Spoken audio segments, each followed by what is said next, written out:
afternoon and welcome to Oyo State Today on BCOS Television. I am Buluwaji Ogumola.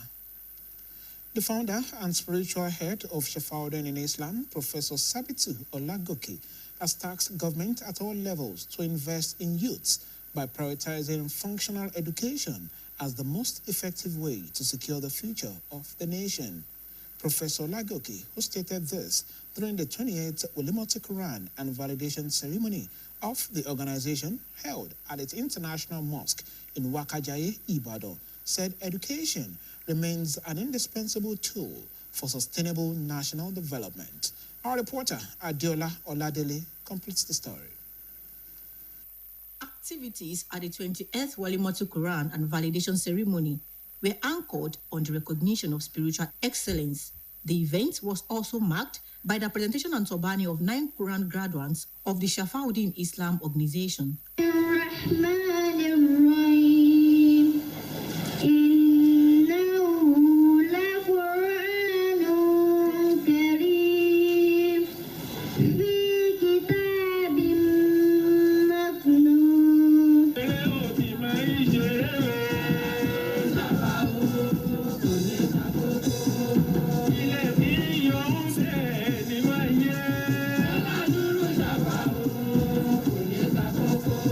Delivering a paper titled Knowledge and Impact, a Town and Gown Philosophy, Professor Sabitu Olagoke stressed the need to appreciate education beyond certification, encouraging its practical use for social development and moral advancement, while identifying challenges confronting functional education and national development in Nigeria.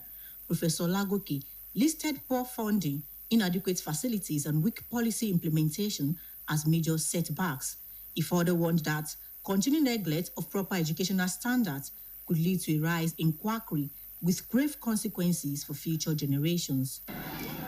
Why are we really voting? Why are we voting? Why are we happy when we believe this one is ending his term, another person is coming? Why are we voting? We were thinking that those who must have seen the problem on ground and those who will be able to bring about the changes. Our fear at my age, at the age of many sages that are in Nigeria, our fear is the future of Nigeria, because the future of Nigeria depends on the youth of today. Government must wake up to do the needful. The template is already set by the United Nations. Template for standard, for quality, is already set. Some of the graduating students, Azizat Sijani and Farouk Muraino, described Quranic learning process as rigorous but rewarding. They noted that the Shafauddin Islam organization adopts innovative and student-friendly approaches that make learning much easier. Shafauddin has helped me in so many ways.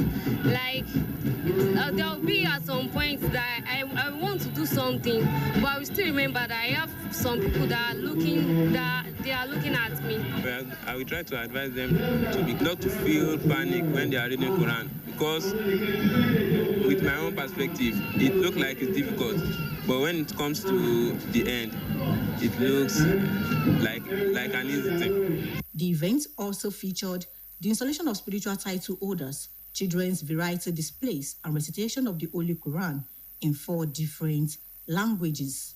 Adiola Oladele, BCOS News. It was a celebration of longevity, gratitude to God, and joy as family members, friends, and well-wishers gathered to mark the 85th birthday anniversary of Pa Sabitu Adeyanju Ajani, fondly called Eto Baba, father of a former BCOS staff member, Omotokwe Adeniran Ni Ajani. Our reporter, Damlola Daudu, brings details of the colorful reception that attracted guests from far and near in celebration of the octogenarian's fulfilled life. The atmosphere was filled with joy and thanksgiving as Pa Sabitu Ajani, popularly known as Etu Baba, made a grand entrance into the venue, responding to cheers and warm embrace from guests who gathered to celebrate his 85th years of impactful living.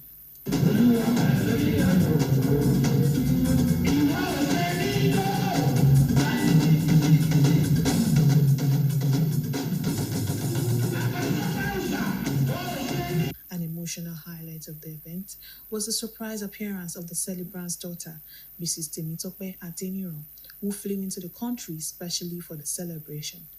Her unexpected arrival moved the celebrant to tears and added a special touch to the occasion. Speaking at the event, Mrs. Temitope Adeniro expressed gratitude to God for the life of her father, describing him as a pillar of strength, discipline, and love. She prayed for continued good health and longevity while appreciating him for his sacrifice and guidance over the years. The best father in the whole world, Sabitu Adeyanju Ajani, is a very caring man. He stay with me. Anytime I call my father, he's always there for me. My father take up my kids, everything. My father is the best. You don't need to know the way.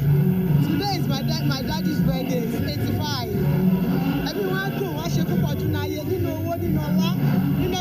Family members and close friends of Pa Ajani also took turns to shower encomiums on the celebrant, describing him as a man of wisdom, humility, and integrity, whose life has positively influenced generations within and beyond the family.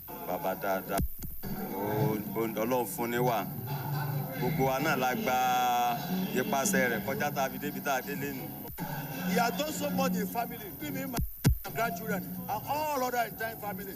He's a lovely father.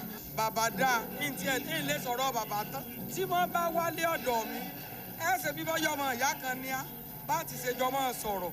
Kabiboya Worekan He's a very, very wonderful man. He's a lover of younger ones, and he's a family man. He has some very unique qualities that attract all we younger ones to him. My grandpa called me like, I said, he's a hardworking man. Happy birthday, Papa. He's a very hardworking man. We love him so much. The Oyo State Commissioner for Culture and Tourism, Dr. Wasiu Olatunbosun, who also served as the chairman of the occasion, commended the celebrant for instilling strong moral values in his children and contributing meaningfully to societal development. He described Pa Ajani as a worthy ambassador and a role model for younger generation. 85.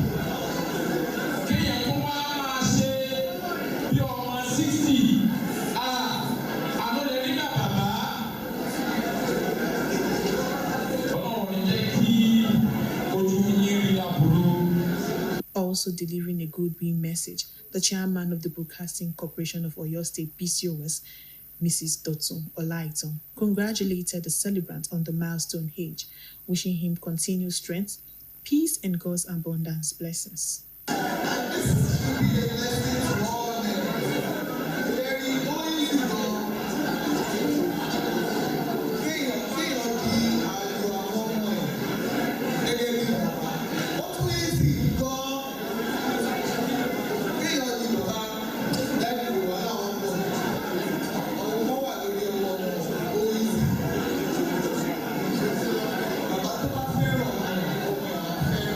In his response, the celebrant, Pa Sabitu Ajani, expressed appreciations to God, his family, friends, and well-wishers for their love, support, and prayers over the years.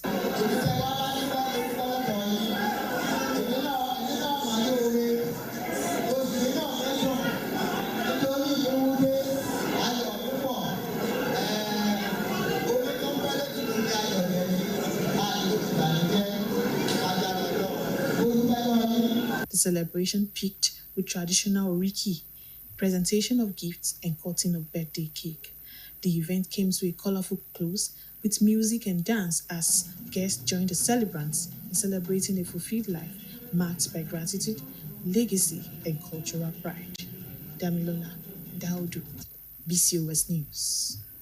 You can reach us on GoTV channel 134 and Star Times channel 113.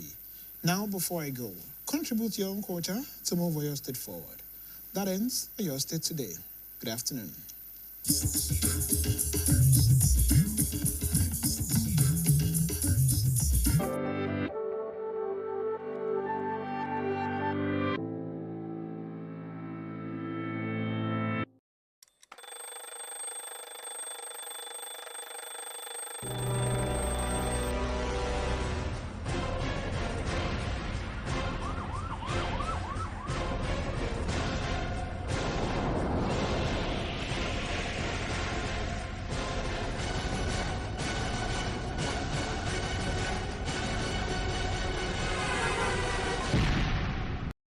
The others requesting for tickets and it's going wild. Yes!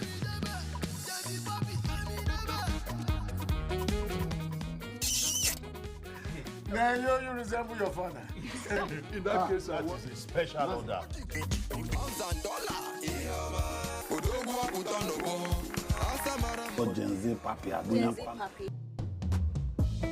Who is this Homo sapien? Oh, you mean that hippopotamus? You want to spoil my children? I'm You're welcome to the biggest fight of the century. My name is Iroyin and I'll be your commentator for this match. Papi! I'll record a song for you. Can you even read or write? Not the wrong guess, you be. This na my real face. No! Start singing for me. You and I will be as one.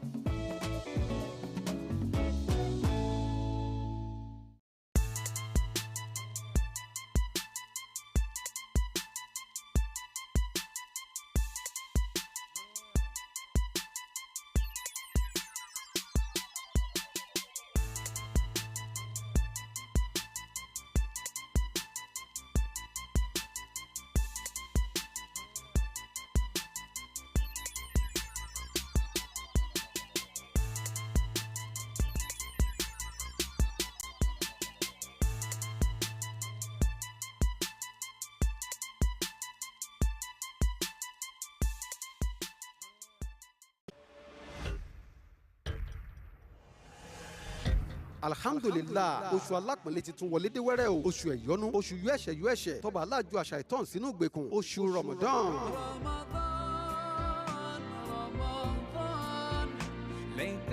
ilé iléeṣẹ́ rédíò àti tẹlifíṣàn ìpínlẹ̀ Ọ̀yọ́ BCOS ilé akéde oríta Basọ̀run fi ń kéde wípé àsìkò ti tó fúnṣẹ́ àṣegbọrẹ o èyí tọ́ba aláǹjúwe fún wa nílò Al-Qur'an pé a lè fi làlàyé ń bí àti lọ́la àlùkìyámọ̀ torí náà ẹ wá ṣonígbọ̀wé ètò àwẹ̀ nílé iṣẹ́ wa BCOS lówó tí ò gúnpá tí ó sì gajara lọ ọba aláò sì ní dùn wá ní ládàá ẹ̀ bó ṣe rún pípé àlẹ́ àdán bó ṣe tafsir wáàzí kútúbà jímọ̀ nú àwẹ̀ tàrọ́wì irun hid àti bẹ́ẹ̀ bẹ́ẹ̀ lọ lẹ fẹ́ ṣonígbọ̀wọ́ kódà bẹ́ẹ̀ fẹ́ kí wọ́n máa gbọ́ lórí rédíò àbí kí wọ́n máa wò ó lórí tẹlifíṣàn live and direct bẹ́ẹ̀ ṣe ń ṣe lọ́wọ́ BCOS lè máa bọ̀ ẹ̀yẹn ṣáà ti wá sí ẹ̀ka yàwòrán film unit wa nílé akéde ń bí tàbí kẹ́pẹ́ alága àgbìmọ̀ Ramadan tọdún 2026 Alhaji Ibrahim Adeoye ọmọ adá mọ́mọ́ sórí 07069636433 ìbádà wa nínú oṣù Ramadan ọba aláò ní dàlú aláyà á sì jèrè láyé ń bí àti lọ́la àlùkìyámọ̀ inshallah bikuratila ìgbìmọ̀ oṣù Ramadan tọdún 2026 lábẹ́ àṣẹ iléeṣẹ́ BCOS oríta Basọ̀run Ìbàdàn ló ń ṣe shukron jazilan bẹ́ẹ̀ ṣe ń bọ̀ wá ṣonígbọ̀wé ètò.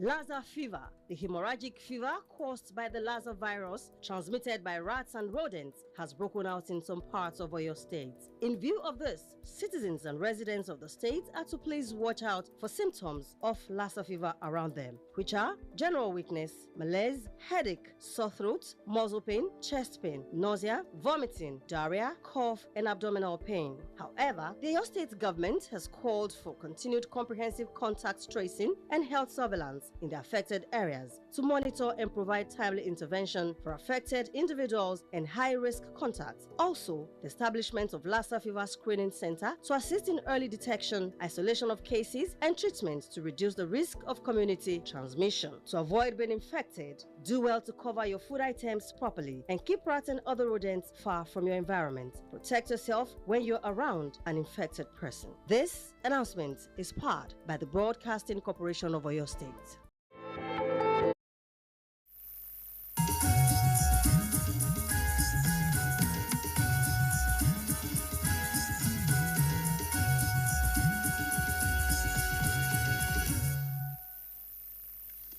ẹ káàsán àsìkò iṣẹ́ látàárọ̀ ìròyìn ìpínlẹ̀ Ọ̀yọ́ la mú wá fún yín Adémọ́lá Balógun ní orúkọ ti tèmi.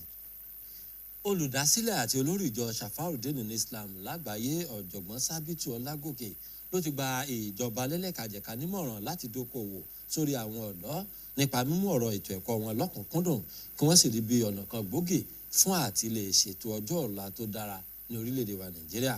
Ọ̀jọ̀gbọ́n Ọlágòkè ẹni tó sọ̀rọ̀ yìí níbi ayẹyẹ ìkẹ́kọ̀ọ́ jáde ti àyọkà nínú ìwé mímọ́ Al-Quran tí í ṣe ẹlẹ́ẹ̀kejìdínlọ́gbọ̀n rú rẹ̀ ti ìjọ náà èyí tó wáyé ní olúlé ìjọ náà tó wà ní agbègbè wákàjáyé nílùú ìbàdàn àlàyé yòókù rèé lẹ́nu adébùkọ́lá akíntadé. ọ̀kanòjọ̀kan ayẹyẹ kíké alukurani já ìkejìdínlọ́gbọ̀n rú ẹ̀ àtẹ̀yẹ fífi ẹsẹ̀ àjọ náà múlẹ̀ ni wọ́n ṣètò rẹ̀ níbàámu pẹ̀lú ìlànà ẹ̀sìn. lára ohun tó tún wáyé níbi ètò náà òní pípín ẹ̀bùn àti wíwé láwàní fún àwọn akẹ́kọ̀ọ́ jáde 9 níjọ Shafauddin Islam.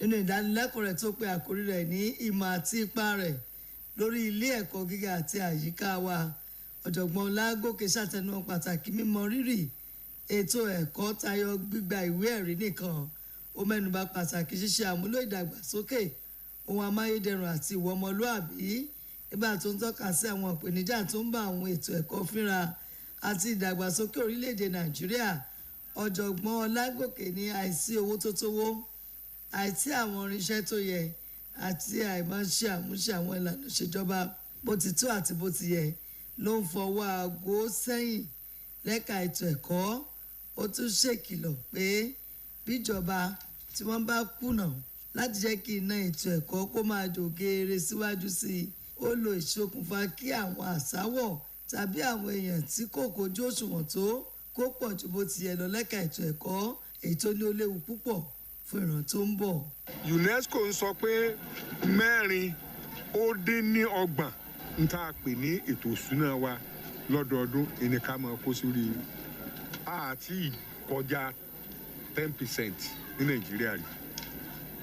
níbo la fẹ́ bá yàrá pálọ̀jà lórí eléyìí ẹ̀rù tí ń pààyàn lẹ́kún sí náà ni wípé àwọn ọ̀dọ́ yìí àwọn gan ni power house engine room fún Nàìjíríà àwọn ló ní Nàìjíríà àwa ti lògbà tiwa ká lè ráyè mọ tọ́ wọn sọ́nà lọ́lọ́run fi dẹ́mi wá sí káwọn tí ń bẹ́nu ìjọba yìí kí wọ́n jọ láì sí ẹ̀kọ́ àwọn ènìyàn ò ní lè sapá bó ti tọ́ àti bó ṣe yẹ.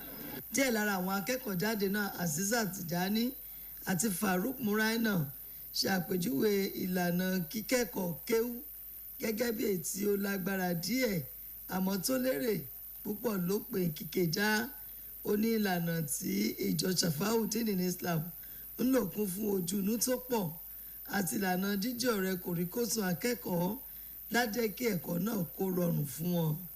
inú mi dùn gan pé mo ṣe àṣeyọrí láyọ̀ àti àlàáfíà mo dẹ̀ ń ṣe ládùúrà wípé kó wúlò fún mi. ṣùgbọ́n ó fẹ́ dàbí kó fẹ́ nira díẹ̀ ṣùgbọ́n ìgbẹ́ tó di téèyàn bá bẹ̀rẹ̀ láti kékeré ó máa ń dàbí kí wọ́n fún ogun mọ́yàn ṣùgbọ́n tó bá fara balẹ̀ ó máa rí i pé ẹ̀kọ́ ńlá ẹ̀kọ́ yóò wúlò fún yàn. lára tó wáyé òní fífi àwọn èèyàn jẹ́ oyè ẹ̀sìn eré oníṣe látọ̀dọ̀ àwọn ọmọdé àyọkẹ́ nínú alukurian pẹ̀lú èdè 4 ọ̀tọ̀ọ̀tọ̀ Adébùkọ́lá Akíntadé ló ròyìn fún iléeṣẹ́ BCOS. ó jẹ́ àkókò láti mọ rírì oore ọ̀fẹ́ Ọlọ́run fún ẹ̀mí gígùn bí àwọn ẹbí ará ọ̀rẹ́ ojúlùmọ̀ àti afẹ́nifẹ́re ṣe kó ara wọn jọ pọ̀ láti ṣe ayẹyẹ ọjọ́ ìbí bàbá àgbà Sábìtù Adéyanjú Àjàní ẹni tí ó pé ọdún márùnléníàádọ́rùn ní òkè ìpẹ́. Bàbá àgbà yìí tí gbogbo èèyàn mọ̀ sí ètò bàbá ló jẹ́ bàbá fún òṣìṣẹ́ tẹ́lẹ̀ nílé iṣẹ́ wa BCOS Ọmọ́tọ́pẹ́ aya Adéníran ọmọ Àjàní. Akọ̀ròyìn wa Dámilọ́lá Dádò ó bá wọn péjú síbi ayẹyẹ alárinrin náà. Àkójọpọ̀ ìròyìn tó kù rèé lẹ́nu Esther Olúṣọlá. Àkókò ayọ̀ àti ọpẹ́ ló jẹ́ nígbà tí bàbá àgbà Sábìtù Àjàní tí gbogbo èèyàn mọ̀ sí ètò bàbá wọ inú gbọ̀ngàn ayẹyẹ ọjọ́ ìbí rẹ̀ pẹ̀lú bíbu ọlá fún àti yíyẹ sí látọ̀dọ̀ àwọn àlejò tí wọ́n péjọ láti ṣàjọyọ̀ ọjọ́ ìbí rẹ̀ fún pé ó pé ẹni ọdún 95 lókè èèpẹ̀.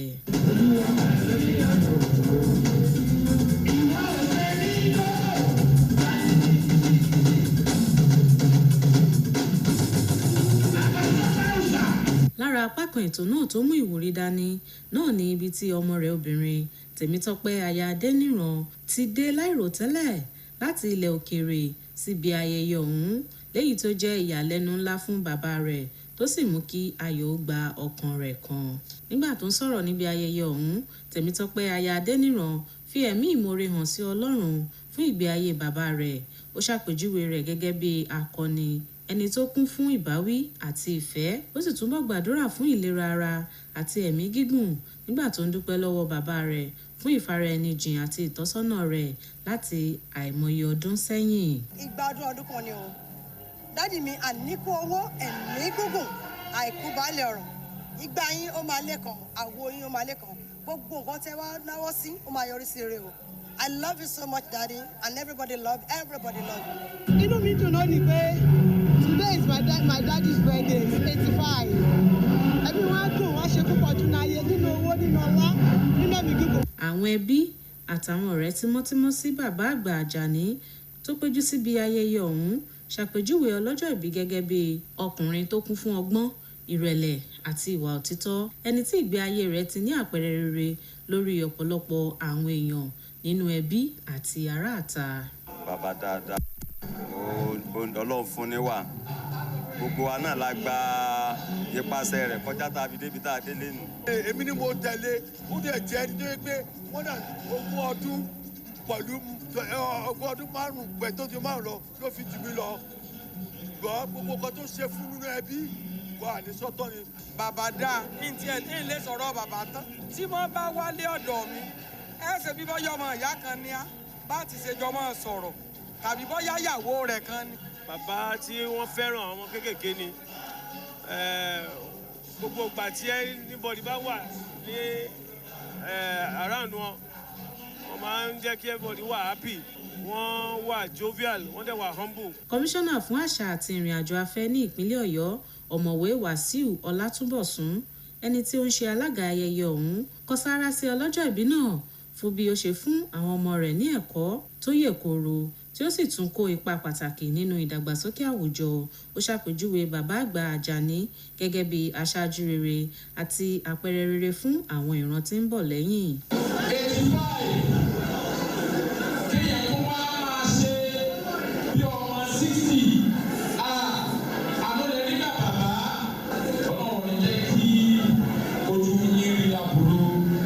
Bákan náà nínú ọ̀rọ̀ rere rẹ̀, alága iléeṣẹ́ wa BCOS Dọ̀tun Aya Ọláìtàn kí ọlọ́jọ́ ìbí náà kú oríire, ó sì gbàdúrà fún okun, àlàáfíà àti ìbùkún Ọlọ́run tí kò ní pẹ̀kun.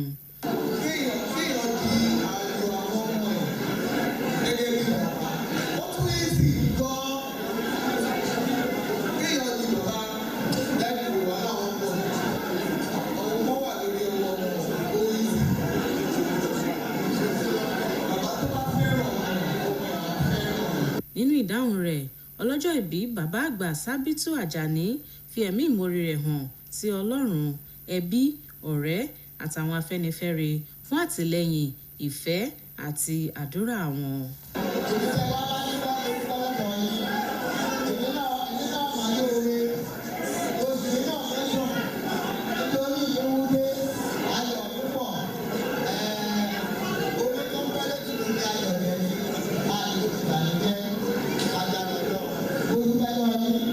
Ayẹyẹ ọ̀hún wá sí ìparí pẹ̀lú kíkọrin rèkì pẹ̀lú oríkì, fún ọlọ́jọ́ ìbí ní ẹ̀bùn, gígé àkàrà òyìnbó pẹ̀lú orin àtijọ́. Esther Olúṣọlá ló ròyìn fún iléeṣẹ́ BCOS. Àwa náà bá àbá yọyọ ọjọ́ òbí kọ́bọ̀ òkè kọjá kárí wọn pẹ́. Láti túbọ̀ jẹ ìgbádùn àwọn èyí tó ń jáde láti iléeṣẹ́ wa, ẹ lè darapọ̀ mọ́ wa ní orí ẹ̀rọ GoTV ìkànnì 4 channel 134 àti ní orí ẹ̀rọ Startime ìkànnì 4 channel 113. Kí n tó máa lọ, ìgbáyégbádùn àwọn èèyàn ìpínlẹ̀ Ọ̀yọ́ ló jẹ ìṣèjọba tó wà lóde báyìí ní ìpínlẹ̀ Ọ̀yọ́ lógún. Nítorí náà ẹ jẹ́ ká gbárùkù ti ìjọba nínú àwọn àyàn rẹ̀ láti gbé ìpínlẹ̀ Ọ̀yọ́ gòkè àgbà, yóò ju wa ṣe láṣẹ ìdùnnà rẹ̀. Èyí ló pin ìròyìn ìpínlẹ̀ Ọ̀yọ́ fún ti àkókò yìí, yòókù tún di ní aago 8 àbọ̀ lálẹ́ nígbà táwọn mú ìròyìn lẹ́kùnrẹ́rẹ́ wá fún yín. Títí ìgbà náà ẹ máa yá ṣe.